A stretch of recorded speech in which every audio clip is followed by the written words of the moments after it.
Okay, I got the tiny mic. We're back with Spill the Tea. I'm going to see if this works because there's lots of noise going on in the city today. Um, has a venue ever screwed you? Oh, the first person that gets thrown under the bus when somebody doesn't do what they were supposed to do is by sometimes, I'm not going to say this is universal. There's really only three venues that have ever done this in my entire career, and I will never work with them again because they also weren't doing right by the client. If it's this type of person, they're not ever doing right by the client either. But yeah, like the first person they're going to blame when they don't do something right, if they're that type of person, is the planner. Like, oh, she didn't do this. I'm not the one. I keep detailed records, so when people do that, I have always have receipts. But yeah, an event and a wedding in general only thrive when everyone is working as a team, supporting each other, communicating effectively, helping the client. That's it. Okay, so we only work with fantastic florists, and but sometimes people make a mistake. I wouldn't really call it drama, but one time we had a wedding that was planned to the T. It was stunning. Everything was like perfectly, curated, like how it always is. We always cater to what the client wants, but we can tell people how to make it stunning because sometimes people just don't know how to put things together. You know what I mean?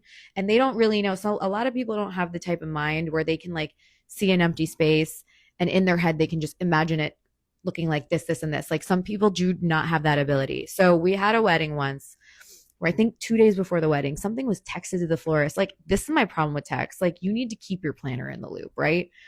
Honestly, the florist should have said something to me, but whatever. Something was texted about orange.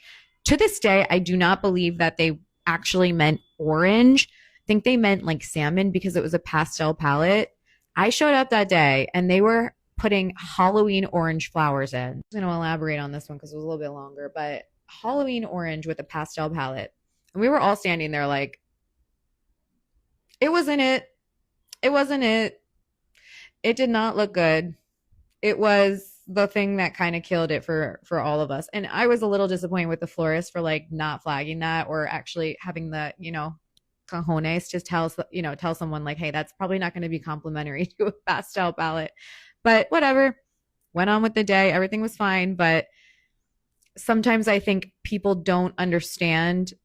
And it is our job as vendors to advise. So, like, I don't advise having side conversations if you have a planner or ever just like shooting a one-off, like it can be something you think is so not a big deal. And then it can actually kind of mess things up. It sounds crazy, but I promise you, it's a thing.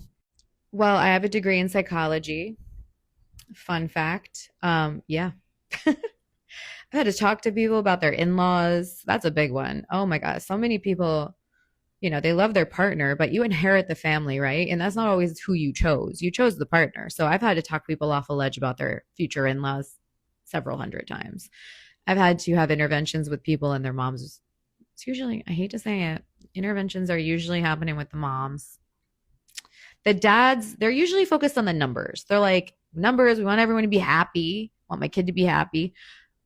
Moms get a little bit more in the weeds. Sometimes they can overstep. The mom-daughter dynamic, it can get messy. And yeah, I've been on Zooms where the couple themselves are having some little internal friction. I'm like,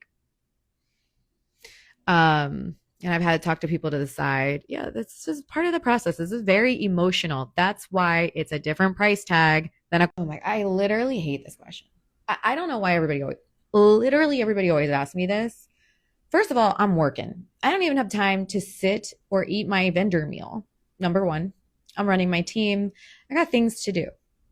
Second of all, it feels weird whenever it has happened because everybody is drunk and I am sober and working, and it just doesn't feel appropriate.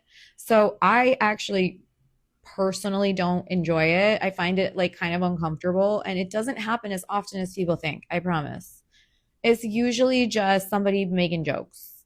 Okay, so I don't judge people's taste. Like the reason people hire me is because they want help. Okay, so like, and the one thing that I've learned, like I just said in my previous one, is not everybody, I'm right brained, right? So like I am a super creative person. Sometimes I'm working with people that are like, their profession is like numbers. It's a completely different mindset. It's a completely different person. not everybody is able to imagine things from nothing. So like sometimes it's not really so much about the taste. It's that people sometimes don't know how to think outside of just the examples they've seen from like family weddings or like Pinterest. And sometimes they just can't think beyond at all. So I try to help explain it to them. You know, sometimes we're doing things that are so unique. There's just really no examples I can show. So it's just a lot of like, you really have to put your trust in who you work with. That's really all it is at the end of the day. Also, I want to elaborate on this one because like I said previously, I'll say it, I'll scream it from the rooftops. I feel a lot of the times people are afraid to take small chances. And then that's how we end up having weddings that all look the same, feel the same, whatever. You're just regurgitating. Like the wedding should be about you and your relationship. It should look and feel like you guys. It should not just be like, oh, well, it's like my sister's wedding, but just with a different color palette. Like that's not what you want. That's not what I specialize in. That's really not the type of weddings that I specialize in. I'm not that planner. I want to curate a unique situation for you guys that really showcases you. And sometimes people are afraid, you know, like that's why we see a lot of like the same over and over again. And it's the fear. So like I try to always do my best to be like, look, I'm never going to do anything tacky. We're never going to do anything weird and wild. It's going to be stunning and chic. That's a collaborative process. Again, you know what's so funny? Everybody's like, which wedding like best encompasses your style? Look, I'm executing other people's visions. Okay. So like if somebody wants something, I'm not gonna be like, that's ugly, but I'll be like, ooh, I don't think that's gonna go with what we're doing. I don't think that's gonna match. I don't think that's gonna flow. You know what I mean? Like it's never like that's hideous. Like I mean, one or two times in my career, it was said in a joking manner, maybe in like a rental showroom or something, and everybody's laughing because it's like kind of true. But for the most part, not say that. If someone has their heart set on something, I'm like, how come I always am thinking in my head, like, how can I incorporate this in a way where it's not compromising the entire design or being completely outrageous? You know what I mean? Like, you got to think about it. And that's the fun part for me, honestly. But yeah, sometimes me and the vendors are like, you know, we were at a floral market this morning and like if a color said that doesn't match, we're sitting there like, whoop, not that one. I don't think that. Oh my God, you guys the questions today are feral. Okay. I've never seen it. Also, I will say a lot of the vendors in the industry are actually married to their person that's helping them.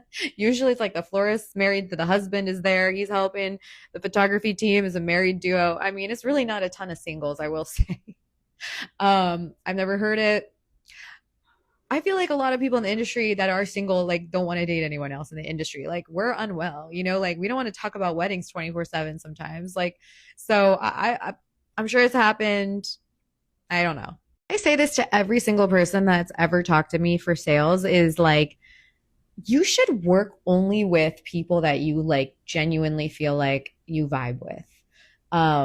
And sometimes, you know, I've definitely been wrong about it. I have. I mean, I'm not going to sit here and be like, oh, I've had three instances where I've had to literally fire a client. So, like, you know, sometimes we get it wrong. But for the most part, everybody that hires you, it's because they like you. So, like, you vibe on the call, you feel like you get each other, you feel hurt, like the couple feels like they're heard. They also feel like, damn, this girl's going to ride for me. Her and her team, they're going to have our back. They're going to go to bat for us. Like, so, you know, I had a call yesterday. You know, usually consults like 30 minutes. It was like 45 minutes or to an hour because we were just vibing, you know, like, so sometimes that's just how it is. And that's how it should be.